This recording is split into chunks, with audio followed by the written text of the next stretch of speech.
창세기 1장 24절부터 31절까지 한 목소리 읽겠습니다. 시작. 하나님이 이르시되 땅은 생물을 그 종류대로 내되 가축과 기는 것과 땅의 짐승을 종류대로 내라 하시니 그대로 되니라. 하나님이 땅의 짐승을 그 종류대로, 가축을 그 종류대로, 땅에 기는 모든 것을 그 종류대로 만드시니 하나님이 보시기에 좋았더라. 하나님이 이르시되 우리의 형상을 따라 우리의 모양대로 우리가 사람을 만들고 그들로 바다의 물고기와 하늘의 새와 가축과 온 땅과 땅에 기는 모든 것을 다스리게 하자 하시고, 하나님이 자기 형상 곧 하나님의 형상대로 사람을 창조하시되 남자와 여자를 창조하시고, 하나님이 그들에게 복을 주시며 하나님이 그들에게 이르시되 생육하고 번성하여 땅에 충만하라. 땅을 정복하라. 바다의 물고기와 하늘의 새와 땅에 움직이는 모든 생물을 다스리라 하시니라. 하나님이 이르시되 내가 온 지면에 씨 맺는 모든 채소와 씨 가진 열매 맺는 모든 나무를 너희에게 주노니 너희의 먹을거리가 되리라. 그 땅의 모든 짐승과 하늘의 모든 새와 생명이 있어 땅에 기는 모든 것에서는 모든 푸른 풀을 먹을거리로 주노라 하시니 그대로 되니라. 아멘.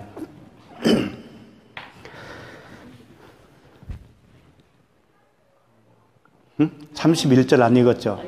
네, 하나님이 지으신 그 모든 것을 보시니 보시기에 심히 좋았더라. 저녁이 되고 아침이 되니 이는 여섯째 날이니라. 네, 드디어 이제 여섯째 날이 왔어요. 여섯째 날 지나면 이제 안식으로 들어갑니다.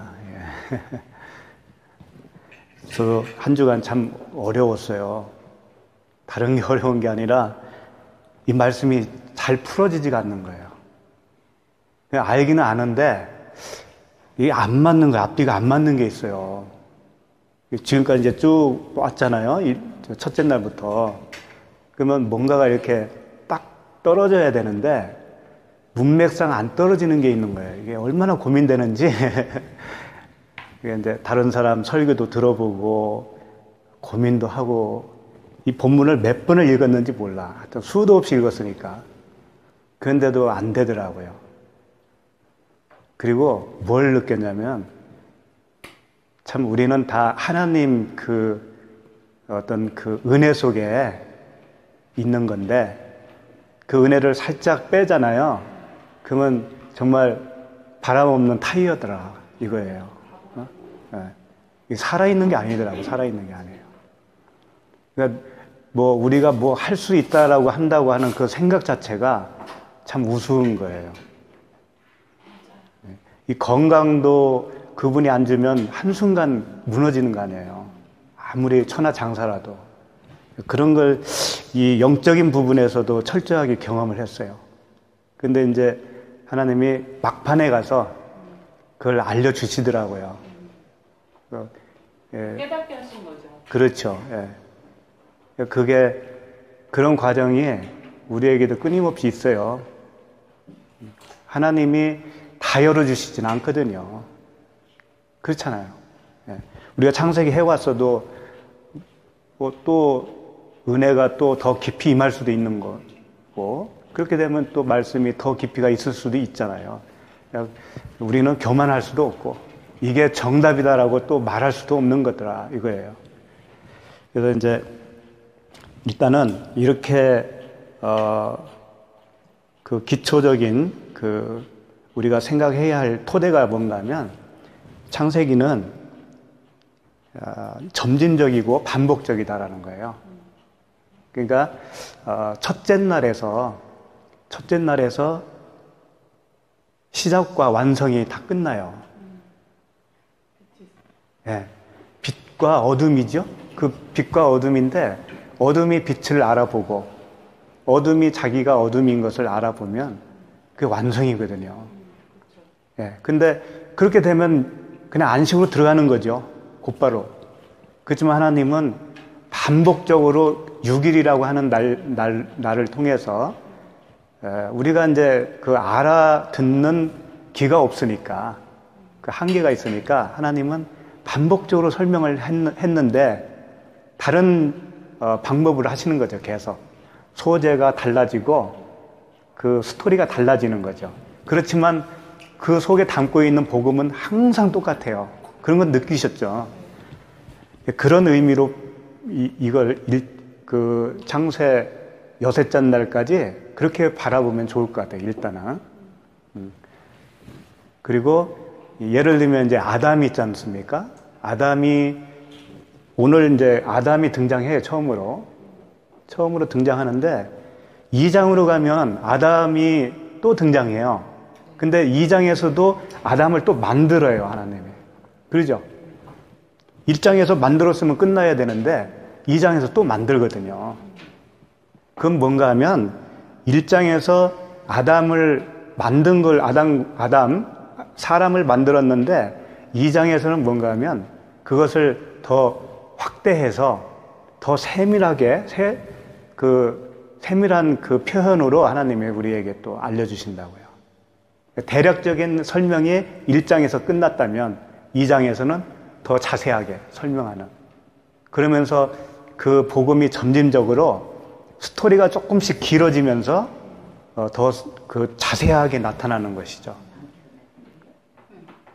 그러니까 1장은 대략적인 설명이라고 보는데 그 대략적인 거에서도 우리가 처음과 완성을 알아먹는 것이 그게 은혜죠. 예. 그래서 그렇게 이제 염두에 두고 오늘 아담 이야기가 나오기 때문에 미리 말씀을 드린 거예요. 자, 24절을 한번 볼까요? 24절에서 25절까지는 오늘 이제 굉장히 길잖아요. 길지만 사실은 간단해요. 24절, 25절은 그 생물을 내는 거죠. 그 중에 이제 세 가지가 나옵니다. 가축, 기는 거, 그 다음에 짐승. 이 세 가지가 나와요. 하나님이 이렇게 창조하신 거죠. 가축은, 가축의 그 특징은 뭐겠어요? 그렇죠. 그냥 짐승은 그렇지 않죠. 혼자 사는 거고. 가축은 주인이 있다라는 게 특징이 있죠. 주인이 있고. 그 다음에 기는 거. 기는 건 여기서 이제, 레메스라는 단어를 썼는데, 파충류를 얘기하는 거더라고요. 그러니까 땅과 굉장히 밀착되어 있는 그런, 그렇죠. 뱀 같은 거. 근데 다 의미가 있어요. 이렇게 하나님이 말씀하시는 이유가 있다고요. 가축은 주인이 있어야 돼요. 그리고 주인을 위해서 있습니다. 그렇죠? 네. 그렇지만 나머지들은 각기 살면서 속된 말을 표현할 때 짐승이라고 표현하고 기는 거, 부정한 거 이렇게 표현하듯이, 근데 이게 어디에 만들어지냐면 24장 24절 첫 절 보면 하나님이 이르시되 땅은 생물을 그 종류대로 내되 그랬잖아요. 이 땅이 이제 에레츠예요. 그러니까 계속적으로 땅이라고 하는 단어를, 에레츠라고 하는 단어를 사용해 왔어요. 계속적으로. 그러니까 이 땅은 우리가 셋째 날에는 공부했듯이 그 궁창이 내려와서 아랫물과 합쳐졌을 때 생겨난 묻지였죠. 그것은 땅은 땅인데 무슨 땅이라고 그랬어요? 새로운 땅. 그렇지. 그러니까 마른 땅인데 새로운 땅. 그런데 오늘 여기서 말하는 땅이 그러면 그 새로운 땅일 거 아니냐라는 생각을 우선 선입관을 갖게 됐었어요. 그렇게 하다 보니까는 이게 풀어지지가 않는 거야. 왜냐하면 새로운 땅에 왜 짐승이 또 나오고 기는 게 나올 수가 있냐 이거예요. 그렇잖아요. 근데 이걸 그걸 깨닫게 된 게 뭐냐면 아까 설명했듯이 셋째 날에서 그 땅은 그 거듭난 우리들을 얘기하는 거죠. 거듭난 우리들 땅이. 근데 이제 여섯째 날은 다시 또 처음부터 시작하는 거예요. 그 날마다 시작과 완성이 있다고 그랬잖아요. 그러니까 여섯째 날 오늘 이 말씀도 시작과 끝을 다시 시작하는 거예요. 그러니까 이 땅은 나라고 하는 땅, 이제 하나님이 부르기부터 이제 시작하는 거예요. 부를 때부터 다시 시작하는 거예요. 그렇게 시작을 해서 완성이 이루어지는 그 말씀을 계속적으로 또 설명을 하는 거죠. 그러니까 이 땅은 나는 난데 내가 하나님으로 인해서 그 은혜로 말미암아서 완전히 그 안식에 들어가기 전까지 어떤 존재였어요? 처음에 우리가 어둠이죠. 어둠인데 그 동물로 말하면 오늘 표현으로 기는 거, 가축, 또 짐승이란 말이에요. 우리가 나라는 땅 안에 이게 다 있는 거예요. 새 종류가 다 존재하고 있는 거예요. 근데 이게 이제 우리가 죽는 거잖아요. 이게 죽어야 되는 거예요. 그래서 죽어야 된다는 말이 나오는 거예요. 들짐승이 죽어야 돼요. 기는 존재로서 우리가 삭제되어지고 가축과 같이 번제로 드릴 수 있는 가축이 돼야 돼요. 우리가 그렇게 해서 번제물로 드려지면 그게 완성이에요. 그러니까 새 종류가 같이 있다는 것은 내 안에 항상 그게 같이 있는 거예요. 그렇잖아요. 나를 보면 다 알잖아요. 그걸. 그래서 이성 없는 짐승이라는 얘기 들어봤죠. 예. 그러니까 우리가 이성 없다라는 것은 이성을 로고스라고 되어 있는데요. 로고스가 없다라는 얘기죠. 로고스가 없으면 그게 짐승이라는 얘기예요. 예. 근데 그 말씀이 그냥 문자적인 말씀이겠어요? 그건 아니죠. 예. 진리를 말씀하는 거죠. 예. 그런데 이제 힌트를 주는 게 뭐냐면 그 25절에 한번 볼까요? 하나님이 땅의 짐승을 할 때 이 땅 있죠. 여기까지는 에레츠예요. 똑같은 땅 에레츠로 표현됐는데 그 종류대로 가축을 그 종류대로 땅에 기는 모든 것을 할 때 이 땅이 있잖아요. 이 땅은 또 달라요. 그게 무슨 단어인가 봤더니 아다마예요. 아다마. 무슨 뜻이냐면 아다마는 아담을 만든 재료예요. 그러니까 이 땅, 지금 땅 얘기를 하나님이 하시지만 실제 땅 얘기가 아니라 아담을 만든 그 재료, 흙을 말하는 거라고요. 그래서 2장 그 7절에 한번 보시면 그 옆에 2장에는 다시 이제 아담을 빚는 그 내용이 나오겠죠? 그게 이제 2장 7절입니다. 여호와 하나님이 땅의 흙으로 사람을 지으시고 그랬죠. 이때 땅이 아다마예요. 그러니까 땅이 사실은 땅이라고 표현하는 게 맞지가 않고 흙이라고 해야 돼요. 흙. 예. 그러면 땅의 흙이라고 하는데 흙은 뭔가 하면 아파르는 먼지 티끌이라는 얘기예요. 그러니까 땅의 흙이 아니고 흙의 티끌이라는 얘기예요. 아담을 만들 때 흙의 티끌로 아담을 만든 거라고요. 그러니까 26절에서 25절에서 땅에 기는 모든 것을 그 종류대로 만드시니 할 때 이 땅이 아다마, 그러니까 이 땅의 흙에 불과한 그 인생을 표현한 거죠. 그래서 우리가 이 원어를 좀 모르면 굉장히 헷갈리는 게 창세기에서 많이 나와요. 예를 들면 사람이 아담이에요. 사람이 아담이라고. 그러면 예를 들어서 26절 보세요. 하나님이 이르시되 우리의 형상을 따라 우리의 모양대로 우리가 사람을 만들고 했죠. 이 사람이 아담이라니까. 그러니까 번역을 더 정확하게 하려면 아담을 만들고 이렇게 해야 돼요. 아담을 만들고 그들로 바다의 물고기와 하늘의 새와 가축과 온 땅과 땅에 기는 모든 것을 다스리게 하자 하시고, 이제 드디어 사람을 만들자는 말씀이 나오는 거예요. 이때 사람은 이 아담인데요. 아담을 이렇게 생각하면 돼요. 이제 2장 이후에 가면 이제 그 한 사람의 아담을 계속 가지고 하나님은 이제 설명해 나가요. 어떤 사건을 통해서 선악과도 따먹고 하잖아요. 그럴 때 그 아담은 하아담이에요. 앞에 하가 붙어요. 정관사, 그게 뭔가 하면 그라는 뜻이거든요. 그 하나님, 가짜 그 아담.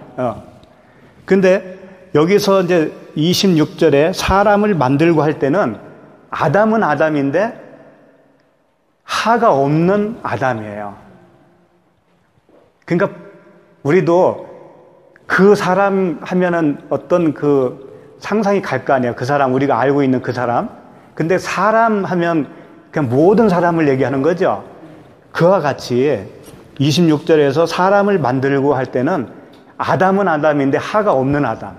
그냥 아담을 만드는데 27절에 보면 하나님이 자기 형상 곧 하나님의 형상대로 사람을 창조하시되 할 때 이 사람은 하아담이라고요. 그러니까 사람을 만들기는 만들자. 그런데 이제 그 어떤 한 사람을 딱 지칭을 하는 거지. 하아담으로 이제 바뀌는 거예요. 26절로 다시 돌아와서요. 하나님이 이러시되 우리의 형상을 따라 우리의 모양대로 만든다는 거예요. 그러니까 우리가 하나님의 형상이잖아요. 그러면 형상이 도대체 뭘 말하는 걸까요? 하나님의 형상. 우리를 하나님의 형상으로 만들었다고 그러잖아요.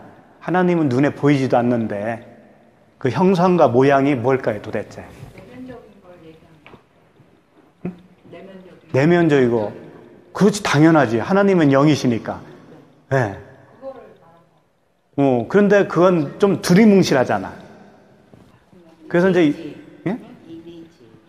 이미지가 도대체 뭘까, 그럼? 안 보이는데, 눈에 안 보이는데. 이제 히브리어까지는 몰라도 상관없고, 이 하나님은 우리가 볼 수도 없는 거고, 근데 형상을 닮았다라고 했을 때는 하나님은 우리에게 알려준 게요, 말씀밖에 없잖아요. 우리가 하나님을 알 수 있는 방법이 이 말씀밖에 없잖아요. 그러니까 말씀을 닮았다라고 하면 그게 맞는 말이에요. 말씀을 닮았다, 우리가 형상대로라고 하면 말씀대로 지었다라고 할 수가 있어요. 하나님이 말씀이니까. 그렇다고 해서 이 문자는 아닐 거 아니에요, 또. 그렇죠? 네. 네. 그래서 여러 가지 말로 할 수 있지만 표현을 진리, 그 형상이 진리다. 내가 진리로 지어지면 그 형상으로 내가 지어진 것이 되는 거죠. 그 다음에 성령, 말씀, 성령, 그리스도 다 같은 말입니다. 이게 같은 말이에요. 그러니까 성령으로 내가 지음 받죠. 성령이 내 안에 들어오시면 그 형상대로 내가 지음을 받은 것이 된 거죠. 네. 그럼 모양은 뭘까요? 모양은 아까도 말씀들이 나왔지만 내용일 거예요. 내용. 형상이 진리 말씀이라면 그 진리가 뭐냐 이거예요. 그 내용이 있을 거 아니에요. 그럼 내용을 우리가 담고 있는 거예요, 사실은. 그죠? 그 형상, 진리라고 하는 형상으로 내가 지은 바 됐다면 그 진리라고 하는 그 속에 내용이 있을 거 아니에요. 그 내용으로 내가 닮았다. 그 내용을 내가 가지고 있다. 하나님의 내용. 다시 말해서 하나님의 마음이라고 볼 수 있어요. 하나님의 마음. 그러니까 이심전심이라고 그러잖아요. 옆집 아들은 절대 그 옆집 아저씨의 마음을 모르잖아요. 그죠? 그렇지만 나의 아버지는 아들이 아버지 마음을 알지요. 그래서 아버지와 아들 사이가 되듯이 우리가 형상과 모양으로 지음받았다는 것은 하나님의 마음을 알게 되게 지어진다, 그런 뜻이죠. 그러면 이제 사람, 그 아까 말씀드렸듯이 아담이라고 하는 뜻이 뭘까요? 이제 그 아담을 사전을 찾아보잖아요. 그러면 붉다라고 해요. 붉다. 예, 이제 이 피부가 붉어서 아니면 흙이 붉으니까 그래서 그랬는지 몰라요. 그 사람들이 그 의미를 붉다라고 하는 의미를 겉말로, 겉뜻으로 가지고 있어요. 아담이라고 하는 뜻이. 에서하고 같겠네. 에서도 맞아요. 예. 예, 예. 그런데 그 속뜻이 있어요. 속뜻이. 그건 뭐냐면, 이제 그 사람이라고 하는 아담이라고 하는 글자가 이제 그 세 단어로 형성이 됐어요. 히브리어 알파벳 세 단어로. 그게 첫째는 알렙인데, 그게 황소. 알렙인데 황소라고 하지만 그 사람들은 그걸 신으로 봅니다. 신. 예. 그래서 출애굽해가지고 이게 여호와다, 우리를 애굽에서 이끌어온 여호와다 하면서 만든 게 금송아지였잖아요. 그 알렙이라고 하는 단어와 달렙은 뭔가 하면 문이라는 뜻이에요. 문. 그 다음에 맴은 말씀, 진리라는 뜻이에요. 그래서 이 세 단어가 이렇게 합쳐져서 아담을 형성하고 있는데, 이걸 잘 이제 묶어서 해석을 다시 해보면, 하나님이 문 하면 우리는 어떤 문을 생각해야 되냐면 성전문. 그 성전문을 통해서 물이 나왔죠. 그래서 무릎까지 젖고, 그 다음에 가슴까지, 목까지, 그 다음에 막 넘치잖아요. 그게 진리의 말씀이잖아요. 그 물이 진리. 그걸 바로 그 뜻을 가지고 있어요. 아담 하면은. 그러니까 아담이 흙으로 만든 건 사실이고, 붉다라는 그 겉뜻을 가지고 있지만 그 속에 있는 내용은 그런 거라는 거예요. 하나님이 주시는 그 성전문을 통해서 흘려주시는 진리의 말씀이다. 그런 얘기예요. 그러면 아담으로 지어지면 그렇다는 얘기인데, 그렇게 진리로 지어지지 않는 상태는 아담이라고 할 수가 없는 거죠. 그걸 뭐라고 부르겠어요? 사람이 아담이라니까. 짐승. 그게 로고스가 없는 그 이성 없는 짐승. 그래서 이 하나님이 그 완벽한 우리를 영적 재창조를 하지 않는 사람들, 모든 사람들은 짐승이에요. 일단 우리도 다 짐승으로 지어지는 거예요. 그래서 기는 거, 짐승, 가축, 막 이런 말을 쓰는 겁니다. 예. 뭐, 기는 거, 가축, 짐승, 그거 말고는 또 없어요? 이 세상에? 또 다른 거 많이 있잖아요. 많이 있을 거예요. 아마 그 동물 학자들이 분류해 놓은 걸로 보면 이 세 가지로 이렇게 분류가 딱 될 수는 없을 거예요, 아마. 수도 없이 많은 동물들, 하다못해 세균 하나도, 바이러스 하나도 다 그게 지어진 건데, 하나님이 그런 것도 말씀하셔야 되잖아요. 그러니까 이렇게 대표적으로 몇 가지만 얘기하신다는 것은 우리 사람을 얘기하는 거라고요, 사람을. 그런데 이제 문제는 이게 쉬운 게 아닌 게 26절 다시 한번 보세요. 사람을 만들고 그들로 바다의 물고기와 하늘의 새와 가축과 온 땅과 땅에 기는 모든 것을 다스리게 하자 하시고, 그러니까 사람을 만드는 목적이 뭐예요? 그것들을 다스리는 거에 있죠? 그래요. 하나님이 자기 형상과 하나님의 형상대로 사람을 창조하시되 남자와 여자를 창조하시고, 이렇게 돼 있죠? 자, 그러면 아까 사람을 뭐라고 하라고 했죠? 아담. 그러면 아담을 넣어서 한번 대입을 해보자고요. 곧 하나님의 형상대로 아담을 창조하시되 남자와 여자를 창조하시고, 이렇게 될 거 아니에요. 우리는 아담을 남자로 생각해요? 여자로 생각해요? 남자로 생각하죠. 근데 여기 이 말씀으로 보면 아담은 남자와 여자라는 거예요. 말이 돼요? 그래서 안 풀리더라는 거예요, 말씀이. 씨 있는 자와 네. 씨 없는 자. 네, 맞아요. 그러면 두 사람을 다 아담이라고 부를 수 있어요? 네. 그렇죠. 안 풀리게 돼 있는. 네. 아담을 짓는데 남자와 여자로 짓는다는 거예요. 그러면 여자도 아담이라고 불러야 될 거 아니에요. 그죠? 우리도 씨 있는 자와 씨 없는 자잖아요. 그건 맞는데 이 이후에 나오는 아담은 이제 아내가 생겨요. 아내가 생기기 때문에 아담의 존재는 남자로 나올 거 아니에요. 여기서 계속.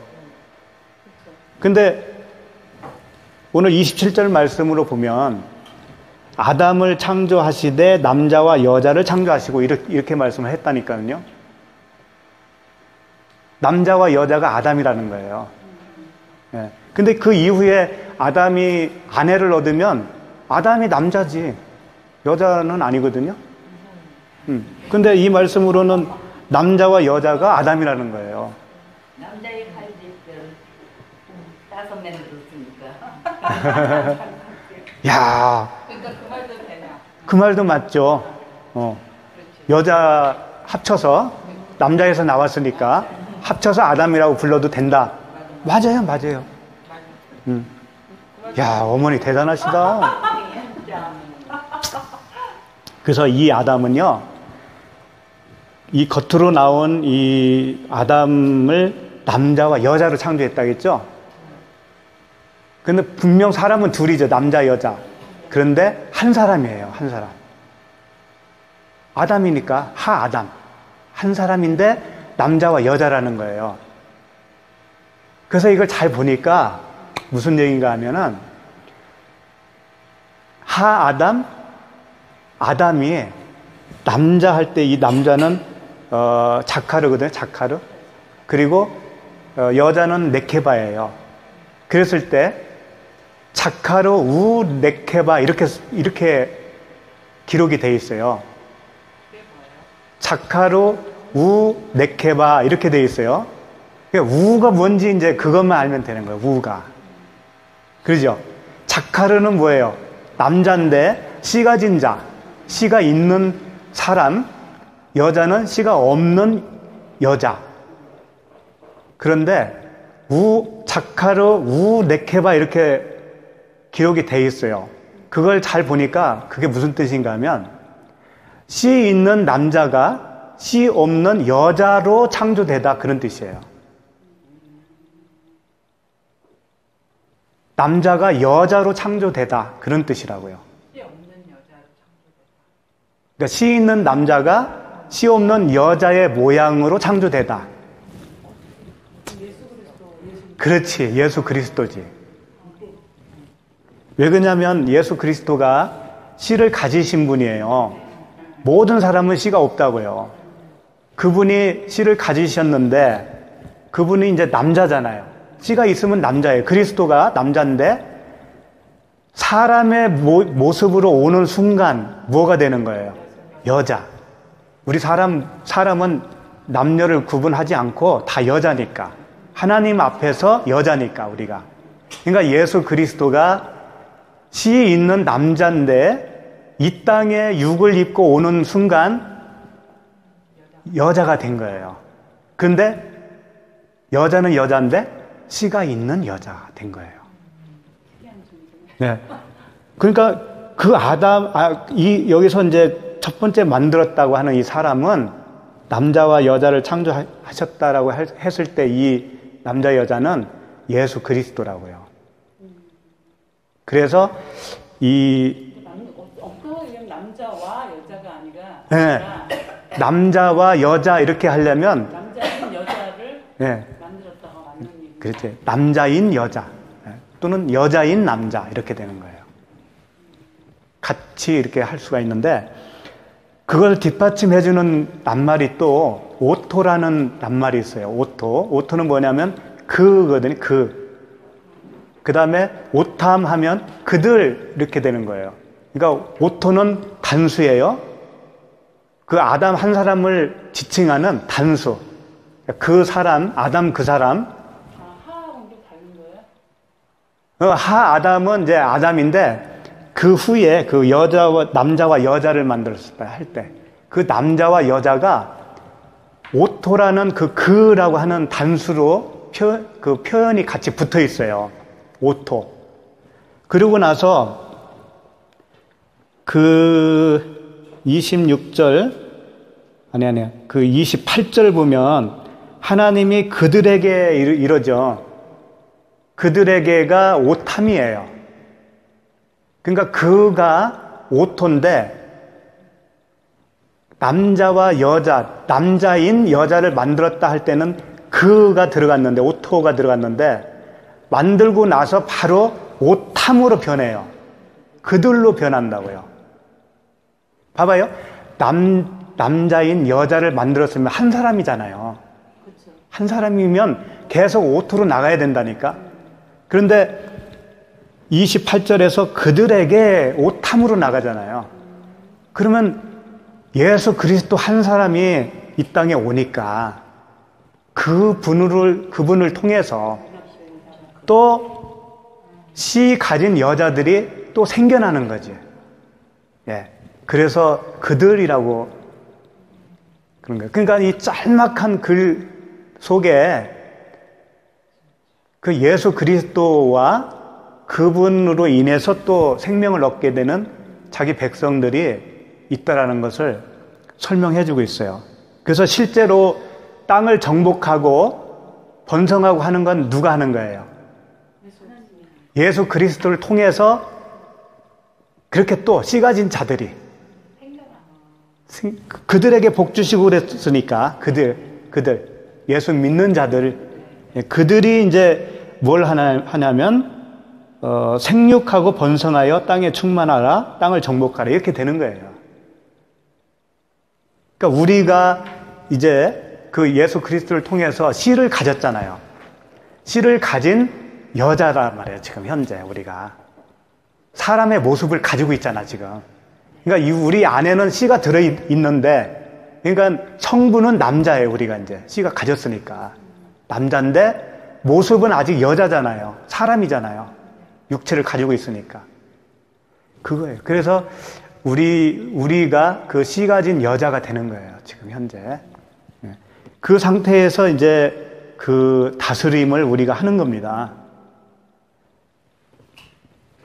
그래서 이제 예수 그리스도가 어떻게 씨 가진 남자인데 여자인 남자로 오신 거잖아요. 그것을 뒷받침하는 말씀이 또 있어요. 하나 찾아보자고요. 갈라디아서 4장 4절부터 6절까지 한번 읽어보시죠.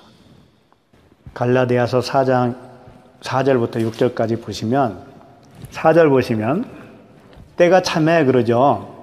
이 때가 찼다라는 것은 무슨 뜻일까요? 하나님은 창세기 때부터 계속 언약을 해 오신 거잖아요. 근데 그 언약이 이루어져야 되잖아요. 이루어지는 것은 예수님이 꼭 오셔야만 이루어지는 건 아니에요. 이 땅에 오셔야 가시적으로 십자가에서 죽으셔야 이루어지는 건 아니라고요. 그것도 잘 이해하셔야 돼요. 문제는 그 예수 그리스도가 각자 내 안에 오면 끝나는 거란 말이에요. 그게 완성이에요. 그러니까 2000년 전에 오셨던 그 역사적인 예수를 믿는 게 아니고 지금 내 안에 그분이 오시는 것이 나에 대해서는 때가 찬 거예요. 그렇죠? 그래서 때가 참에 지금이에요. 때가 참에 하나님이 그 아들을 보내사 여자에게서 나게 하시고 그러잖아요. 아들이잖아요. 예수 그리스도는 하나님의 아들, 씨 가진 자인데 여자에게서 나게 하셨다. 그 뜻은 뭐예요? 그렇지. 사람 자체가 이제 여자라고 우리가 보는 거니까. 그 사람, 육체를 가진 사람에게서 태어나셨다. 육체를 가지고 태어나셨다. 그런 의미입니다. 동정녀 마리아를 생각할 게 아니고 이 땅에 사람의 모습으로 오는 그 순간에 이런 표현을 쓸 수가 있는 거예요. 여자에게서 태어나셨다. 태어나게 하시고 율법 아래에 나게 하신 것은 그러죠. 그러니까 율법 아래에 태어나는 것과 여자에게 태어나는 것이 같은 뜻이에요. 우리가 율법이고 육체 자체를 입고 있는 우리가 율법이에요. 그러니까 예수님은 진리이신데 그분이 여자의 우리 인간의 육체를 가지고 이 땅에 태어나는 순간 율법 아래에 태어나는 거예요. 그렇게 하신 것은 율법 아래에 있는 자들을 속량하시고 율법 아래에 있는 자들이 우리들이잖아요. 그러니까 우리들을 속량하시고 우리로 아들의 명분을 얻게 하려 하심이라. 그러니까 우리가 다 여자인데 이제 아들이 되는 거란 말이에요. 아들의 명분. 왜? 씨를 갖게 되니까. 그렇게 하기 위해서 예수 그리스도를 보내신 거라 그런 얘기예요. 그러니까 그 하나님의 아들 그리스도가 오시지 않으면 이런 일이 일어날 수가 없는 거예요. 우리가 씨가 없기 때문에 씨를 가질 수가 없는 거예요. 그 다음에 그 명분을 얻게 한다고 그러잖아요. 명분을 얻는다는 뜻 속에는 그런 내용이 있겠죠. 그 아들 그리스도가 가지신 모든 그 아들만이 가지고 있는 뭔가 있을 거 아니에요. 권한, 권리 그런 것들이 있을 거 아니에요. 그럼 우리들도 그걸 다 가질 수 있는 명분이 있다. 그런 얘기예요. 우리들에게도. 6절 너희가 아들이므로 하나님이 그 아들의 영을 우리 마음 가운데 보내사 아빠 아버지라 부르게 하셨느니라. 그러니까 앞에 두 절 말씀을 다시 요약한 것이 뭔가 하면 하나님의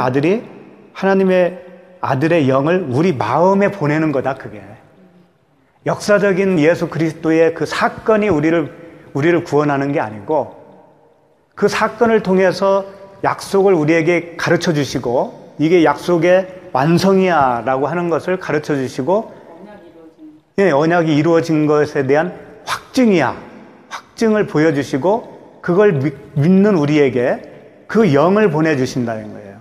그 영이 우리에게 들어와야만이 내가 이제 아들이 되는 거죠. 그 영이 그 푸뉴마 성령이 아들이니까 씨고. 그러면 이제 우리 창세기 28절로 다시 돌아와요. 이제 28절, 1장 28절. 하나님이 그들에게 복을 주시며 하나님이 그들에게 이르시되 생육하고 번성하여 땅에 충만하라. 땅을 정복하라. 바다의 물고기와 하늘의 새와 땅에 움직이는 모든 생물을 다스리라 하시니라. 이제 그 예수 그리스도 하나님의 아들 한 분, 그분을 통해서 아들이 된 자들을 우리들이에요. 된 자들이 이제 하는 일이 뭐예요? 그러죠. 이제 그 말씀이죠. 일단 생육하라가 무슨 뜻일까요? 생육이 생육 번성은 이제 좀 비슷하죠. 생육은 태어나게 하고 번성은 또 뭐 이렇게 많이 숫자가 늘어나는 거잖아요. 같은 의미인데 열매를 맺는 걸 얘기하는 거예요. 열매를 맺다. 진리의 아들을 낳게 하다. 그래서 이 누구를 낳고 창세기에 그런 말씀이 좀 나오죠. 누가 누구를 낳고 그게 이제 5장에 나오거든요. 거기 한번 잠깐 보시죠. 5장에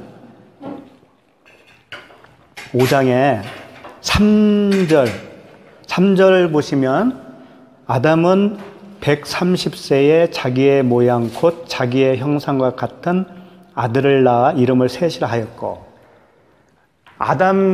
이 셋 전에 누구 있었는데 그렇죠. 가인하고 아벨이 있었잖아요. 근데 족보에 아예 뺐네. 아벨은 죽었고 가인은 쫓겨났고. 네.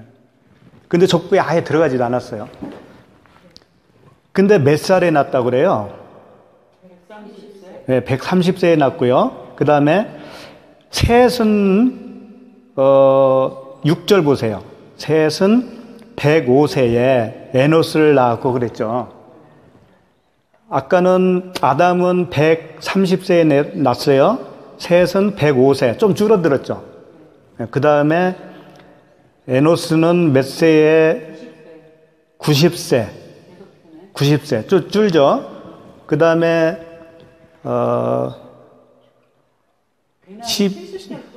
70세. 게나는 70세죠. 그 다음에 65세. 15절에 65세. 그 다음에 야렛은 다시 또 많아지네. 이제 올라가죠, 다시. 이제 18절부터 올라가고, 에녹을 낳은 후, 에녹은 65세. 그 다음에, 아니지, 65세에 낳은 거죠. 무두셀라를 낳았죠. 그 다음, 무두셀라는. 187세에 라멕을 낳고 예. 무드셀라는 187세에 라멕을 낳고 라멕을 낳고, 라멕은, 182세에 아들을 낳고 예. 그 다음에, 라멕은 노아를 낳았죠. 그 다음에 노아는 32절, 노아는 500세 된 후에 셈과 함과 야벳을 낳았더라. 그러니까 이걸 보면 특색이 있어요. 아담에서부터 점점 빨리 나요. 어느까지, 어디까지. 그 다음에 그 무두셀라 그때부터 확 이제 길어져요. 근데 무두셀라는 굉장히 빨리 났어요. 그쵸? 아니, 무두셀라가 아니고 에녹이 뭐라고 되어 있어요, 여기? 에녹은 65세에 무두셀라를 낳았고, 무두셀라를 낳은 후 300년을 하나님과 동행하며 자녀들을 낳았으며, 그러다가 에녹은 하나님이 데려가셨다고 나오잖아요. 그런데 노아에 가니까, 노아는 몇 살에 난 거예요? 500살. 한번 생각을 해보세요. 아무리 그 당시 900살 이상 살았다고 해도 20세만 되면 성인 될 거 아니에요. 그렇죠? 그러면 뭐 20, 30세에 결혼하지 말라는 법이 있어요? 그 당시라고? 애기 낳는 얘기가 아닌 거네, 육적인 얘기. 그렇지. 이게 그냥 육적인 자녀의 이야기가 아니라는 거예요, 이게. 옛날 사람도 오래 살아서 이렇게 늦게 낳나 이 생각하면 그게 아니라고요. 내가 그 진리의 사람이 되잖아요. 그 아담이 되면 내가 다른 사람에게 복음을 전할 거 아니에요. 그럼 그 사람, 듣는 사람이 그 복음을 온전히 받아들여서 그 사람이 복음으로 사람이 되면 그게 나은 거라고요. 바울이 디모데를 나의 참 아들이라고 그러잖아요. 참 아들. 그러니까 육체적인 아들, 딸들은 참 아들이 아니라는 얘기예요. 그냥 짐승이요. 아들이 짐승이라고. 이게 무슨 얘기인가 하면은요. 처음에는 왜 점점 줄었냐면 그만큼 잘 먹혀들었다는 얘기예요. 복음 전하기가. 그런데 노아 때 가서는 500살 때 가서야 그 세 사람을 얻었어. 그러니까 노아 때가 최고의 그 죄가 관영하다고 그랬잖아요. 그러니까 이게 그것과 관련이 있어요. 이 사회 발전, 사람이 아주 살기가 좋은 환경이 좋을수록 이 복음이 안 들어가요. 그 아들들이 생길 수가 없어요. 어려워요. 그런데 에녹은 굉장히 빨리 낳죠. 빨리 낳고 300년 동안 하나님과 동행하다가 아들을 낳았다고 그러잖아요. 자녀를. 그게 계속 에녹은 정말 영성이 있는 사람이라는 거예요. 계속 그냥 진리만 전해가지고 아예 하나님이 들림 받을 정도로. 근데 실제 들림 받았다는 내용도 아니고 그게 그만큼 세상 사람과 다르다는 거예요. 세상에 없는 사람처럼 산 거라는 거예요. 그게. 에녹이 뭐 하늘에 들림 받았다. 근데 이제 어느 분들이 예. 이런 얘기 하더라고요. 예. 그러니까 그러니까 에녹이 무드셀라를 낳았잖아요. 근데 무드셀라 이름이 얘가 죽으면 세상이 멸망한다라는 그거 맞아요. 예. 말을 하니까 에녹이 이제 얘가 죽으면 멸망을 하니까 얼마나 정신을 차려서 살았겠냐라는 거야. 얘가 죽으면 세상이 망하는데 다 끝난 건데. 그러니까 하나님과 동행하고 살 수밖에 없다는 거지. 정신을 깨워가지고. 그래서 이제 들림 받았다라는 이야기인 거지. 이게 동행한다라는 거가 자체가 들림 받은 걸로. 그렇지. 그러니까 우리들도 똑같아요. 우리도 에녹이 돼야 되는 거예요. 세상에 대해서 죽은 자라고 그러잖아요. 죄에 대해서 죽었다라고 하는 개념이 세상에 대하여 죽었다. 똑같은 거잖아요. 에녹이 그런 상태라는 거고, 그 나음을 받은 사람은 다 똑같아. 다 똑같은 에녹이에요. 우리들도 에녹이에요. 여전히 세상 욕심에 이끌려서 그렇게 짐승들처럼 땅에 코를 박고 살면 진정한 거듭난 자가 아니죠. 그렇게 말할 수가 없어요, 사실. 그러니까 이 족보를 봐서라도 그걸 알 수가 있겠죠. 그러니까 그 노아의 때, 그때가 제일 살기 좋았었을 것 같아요. 시집자고 장가갔다 막 그러잖아요. 그러니까 살기 좋을수록 복음은 안 들어가죠. 그러면 교회에서 나라와 민족을 위해서 기도하잖아요. 그 나라와 그 일을 구하라고 하니까 그게 좋은 걸까요? 나쁜 걸까요? 우리나라를 위해서 기도하는 게 뭐 나쁘겠어요? 세계 평화를 위해서 기도하는 게 뭐가 나쁘겠어요? 남북이 통일되는 거 왜 나쁘겠어요? 근데 잘 생각하면요, 그렇게 잘 사는 나라가 되면 나도 잘 먹고 잘 살잖아요. 편하게 살겠다고 하는 거잖아요. 그게 결국은 그게 육체를 구하는 것밖에는 안 될 수밖에 없어요. 그러니까 오히려 복음으로 들어가면 못 사는 게 복이라니까요. 못 사는 나라가 돼야 복음이 들어가요. 그때 왜 한번 생각해 보세요. 70년, 80년대. 더 절실해지는 거죠. 그러니까 우리 개인적으로도 환란이 오고 가난하고 병 생기고 하는 것들이 그 복음의 눈으로 보면 그게 복이에요.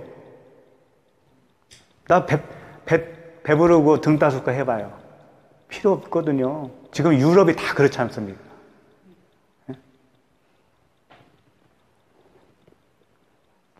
오늘날도 우리나라도 이렇게 잘 살게 되다 보니까 이탈이 많이 생기지만 또 교회 자체에 머물러 있어도 교회 자체가 타락을 하잖아요.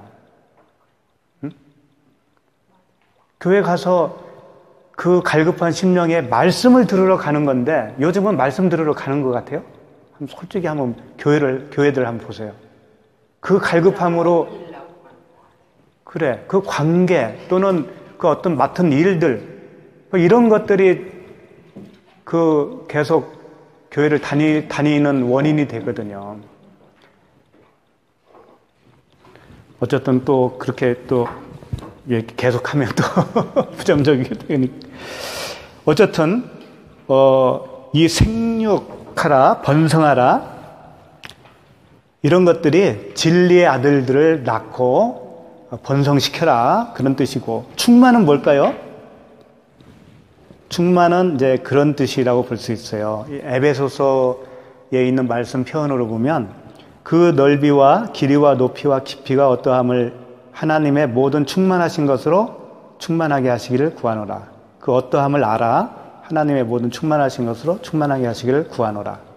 이 말씀대로 그 진리의 넓이와 길이와 높이와 그 깊이를 더 알아가는 거죠. 그게 충만이라고요. 그럼 정복은 뭘까요?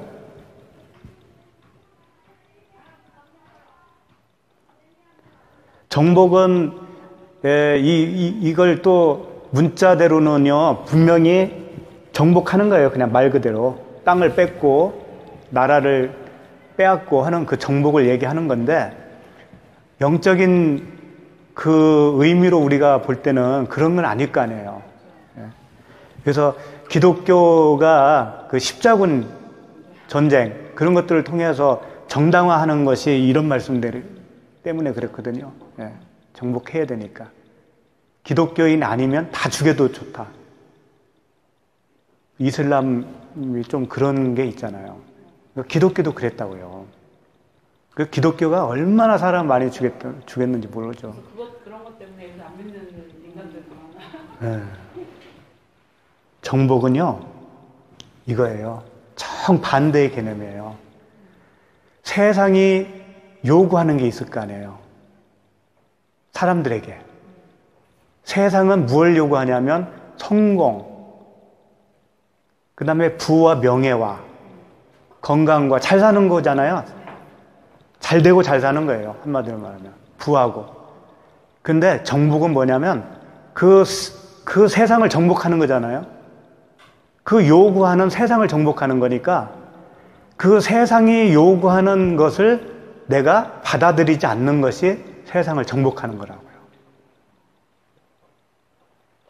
기독교적인 정복은 그거예요. 그 뜻이에요. 온통 세상은 뭘 하라 막 유행도 많이 타고 그러잖아요. 좋은 백을 들고 다녀야 좋고, 예쁘게 또 막 고치기도 해야 되고, 그런 것들이 다 세상이 요구하는 거거든요. 근데 우리는 그 세상의 요구에 반대로 세상을 딛고 그냥 이렇게 물 위로 걸어가는 것처럼. 그게 정복이에요, 그게. 그 요구에 흔들리지 않는 거. 내가 반대로 사는 거지.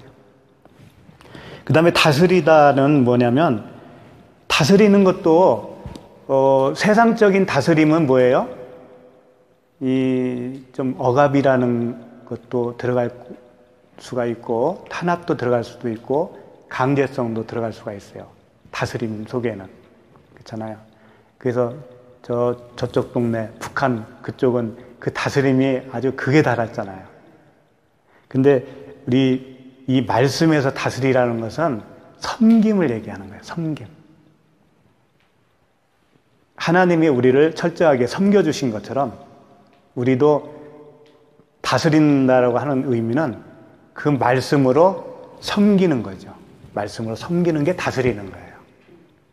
근데 교회에서도 어떤 리더가 다스린다라고 했을 때는 섬김으로, 철저하게 섬김으로 하는 것이 다스림이라고요.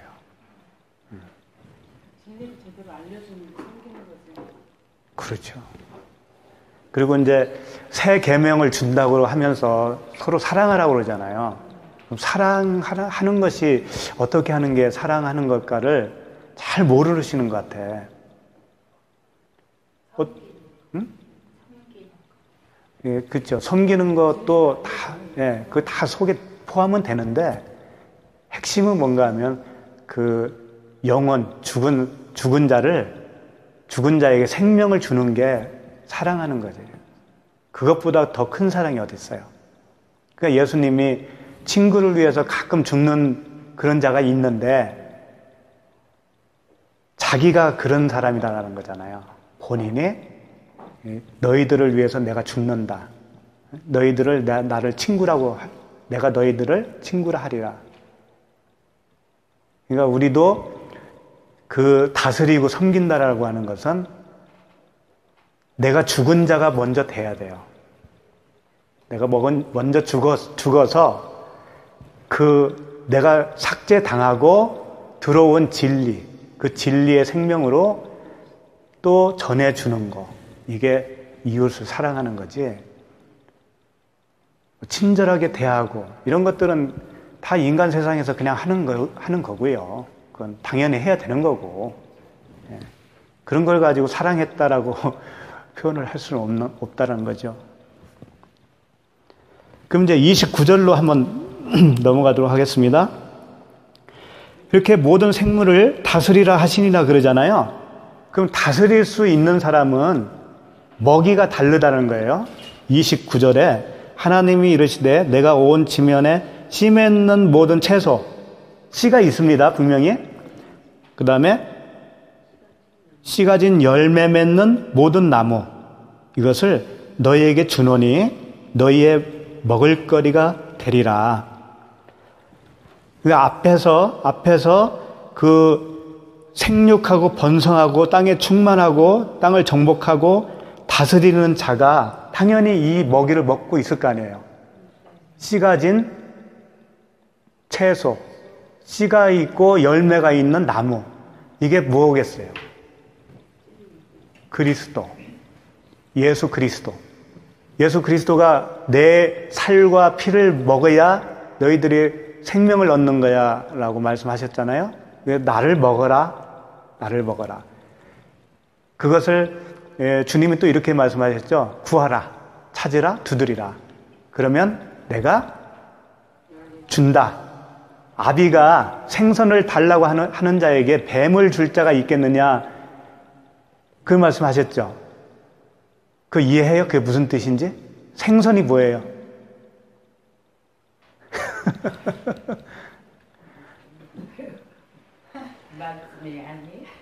생선은 죽은 거잖아요. 죽어야 생선이 되잖아요. 이제 무슨 얘기인지 알겠죠? 뱀은 살아있잖아요. 뱀은. 그러니까 우리가 구하는 게 그 성령을 구하는 건데, 그러니까 생선을 구하는 건 좋은 걸 구하는 거란 말이에요. 그런데 나쁜 걸 주겠느냐? 그런 뜻이잖아요. 근데 그 생선이 죽음의 상징이었단 말이에요. 나를 죽여주소서. 나 스스로 죽을 수는 없으니까. 주님이 나에게 성령을 주셔야 그 성령이 들어오셔서 나를 부인시켜 주거든요. 내 스스로는 부인할 수가 없으니까. 말씀 하나하나가 다 의미를 담고 있더라고요. 그러니까 이 씨 가진 채소, 씨 가진 나무를 내가 주겠다. 그 성령을 말씀하시고 계시죠. 그리스도, 성령.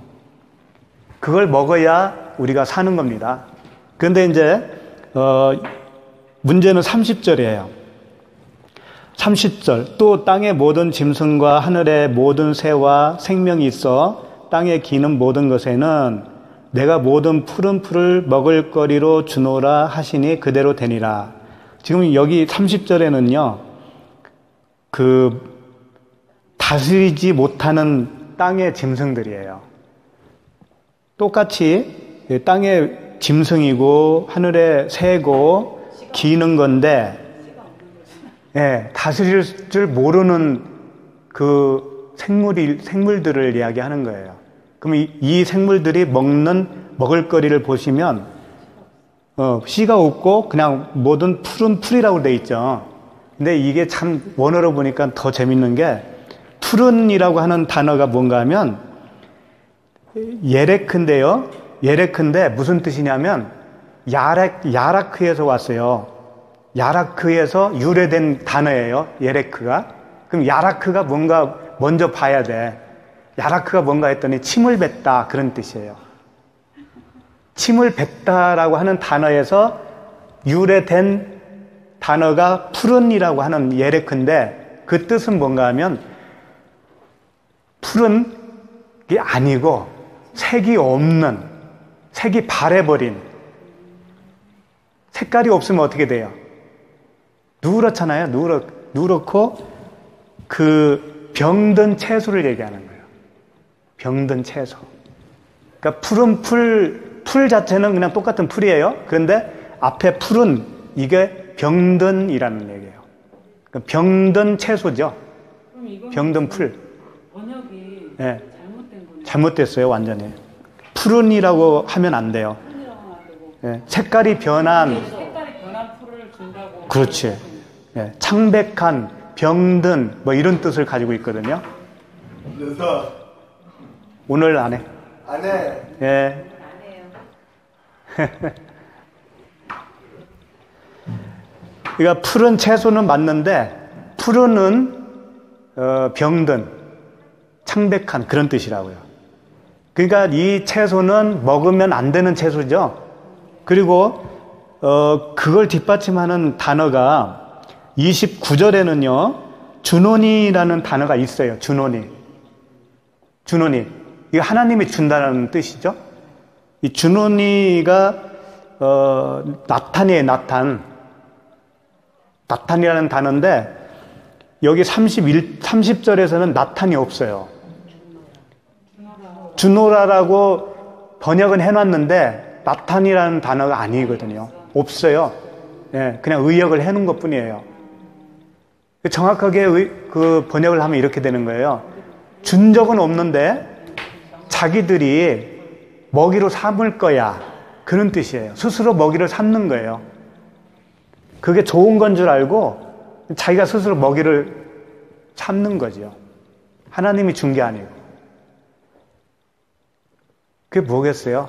스스로 먹이를 취하는 게 다 그 율법을 얘기하는 거예요.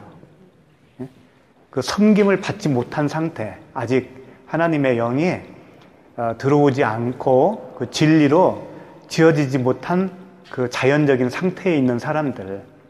그게 이제 우리들이 처음에는 율법이었잖아요. 예, 의인은 한 사람이 없다고 그랬어요. 그러니까 다 처음에는 그렇게 율법 아래에 우리가 있는 거예요. 그런데 그 하나님의 섬김을 받지 못한 상태는 계속 그 율법에 율법을 더하는 거예요. 계속 더. 그래서 사람이 원래 악하지만 그 악한 모습이 점점 더 강하게 나타나는 거잖아요. 그러니까 먹는 것은 그 율법을 얘기하는 거예요. 우리가 하나님의 말씀을 배우고 교회를 다녀도 그 표면적인 말씀, 문자대로 그걸 이해하고 그걸 실천하려고 노력을 하면 그게 바로 그 창백한 그 풀을 먹고 있는 거라고요. 그러니까 열매 같은 거 뭐 채소 같은 게 보면 누렇게 뜨잖아요. 예, 그런 누런 채소 버려야 할 거. 그렇죠. 예. 그것은 자기도 모르게 좋아 보이는 거죠. 좋아 보이고 그게 하나님이 준 걸로 또 착각을 해요. 그래서 그걸 받아 먹으면서 하나님께 영광이다라고 또 스스로 이렇게 만족을 하는 겁니다. 그래서 내가 주는 물은 그러잖아요. 내가 주는 물은 목마르지 않는데 너희들이 먹는 물 마셔도 계속 목마를 거다. 그걸 우리 기독교인들조차도 그런 물을 계속 먹고 있는 사람들이 많다라는 거예요. 이 세상에는. 그래서 계속 막 은혜 받아야 돼, 막 갈급해서 못 살아, 막 그래서 그런 얘기 했잖아요. 저희도 그랬고 처음에. 시작으로 맨날 기도하고 성령 듣고 그래서 막 예배에 막 목숨 걸고 참석하는 그렇죠. 거를 갔다 오면 좀 이렇게 조금 시원하고. 좀 그렇죠. 은혜는 받죠. 힘을 얻은 것 같아요. 근데 이제 그거는 이제 진짜 속에서 영원히 목마르지 않는 생수가 아닌 거지. 그렇죠. 축이긴 축였는데 계속 갈증이 나는 물인 거지. 그렇죠. 그걸 계속 먹고 사는 거지. 막 또 새로운 물을 찾아. 근데 31절 보시면 하나님이 지으신 그 모든 것을 보시기에 심히 좋았더라. 좋았더라고 그러는 거예요. 모든 것. 네. 하나님은 그렇게 지어놓은 것이 하나님의 어떤 의도성이 있으니까. 본인이 지어놓고 나쁘다고 하면 되겠어요?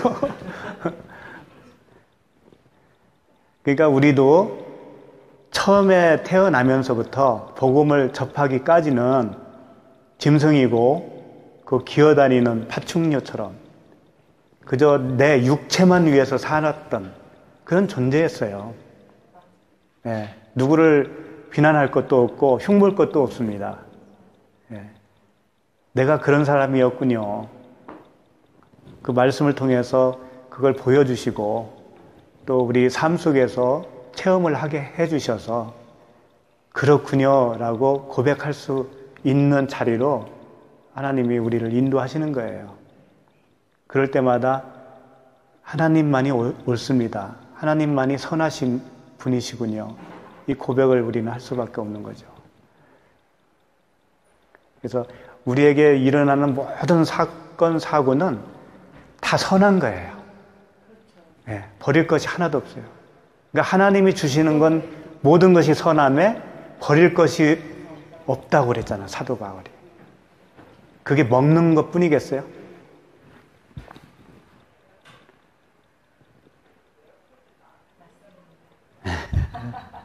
오늘 말씀을 통해서 여섯째 날 통해서 또 하나님이 이렇게 우리를 부르셔서 그 완성에까지 그 단계 과정을 또 쭉 설명을 해주시고 안식에 이제 와라, 안식으로 들어와라, 그 안식으로 초청을 하고 있는 거죠. 다음 주에는 이제 하나님이 안식하셨다라고 하는 그 부분을 같이 이제 보면서 또 은혜를 나누겠습니다. 또 한 주간 잘 보내시기 바랍니다.